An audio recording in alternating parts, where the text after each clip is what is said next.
समाचारों साथे हूं છું જયેશ। तो प्रथम समाचार सूरतથી કે જ્યાં જહાંગીરપુરા વિસ્તારની અંદર ગેંગ રેપની ઘટના સામે આવી રહી છે અને ઘટનાની જે વિગતો મળી રહી છે તે અનુસાર અહીંના આ આખા ઘટનાની અંદર કોલ્ડ ડ્રિંકમાં કેફી પદાર્થ ભેળવીને તેને પીવડાવી દેવાયું અને ત્યારબાદ દુષ્કર્મ આચર્યું હોવાની વિગતો મળી છે।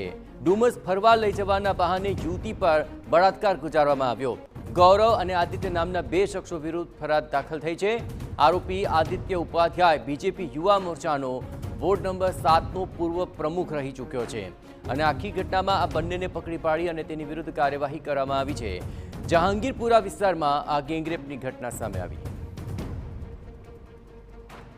सूरत शहर में वधु एक गैंगरेपनी घटना सामे आई है। सूरत शहरना जहांगीरपुरा पुलिसनी हद में आ घटना बनी है। सीधा दृश्य आप जोई शको छो कि दृश्य में देखाता आ जे बे ईसमो छे तेओए एक 23 वर्षीय युवती पर गैंगरेप कर्यो हतो। हाल जहांगीरपुरा पुलिसे तेओनी धरपकड़ करी छे। आ बंने ईसमो छे ते डुमस फरवाना बहाने युवतीने बोलावी हती अने कोल्ड ड्रिंक्स में केफी पदार्थ पीवडाव्यो हतो अने बादमां गौरव अने आदित्य नामना व्यक्तिए वारा परथी तेना पर बलात्कार गुजार्यो हतो। नजीकमां जे ओयो होटल आवी छे त्या ओयो होटलमां लई गया होवानुं सामे आई रह्युं छे। समग्र घटनाने लईने हाल सूरत शहरनी जहांगीरपुरा पोलीसे बंने ईसमोनी धरपकड़ करी लीधी छे। बे पैकीनो जे एक ईसम छे ते राजकीय पक्ष साथे जोडाયેલો होવાનું પણ બહાર આવી રહ્યું છે। ત્યારે જે રીતની ઘટના બની છે જેને લઈને સમગ્ર सूरत શહેરમાં હાલ તો ચકચાર મચી ગઈ છે। હાલ પોલીસે જે ભોગ બનનાર યુવતી છે તેની ફરિયાદના આધારે ઊંડાણપૂર્વક તપાસ હાથ ધરી છે।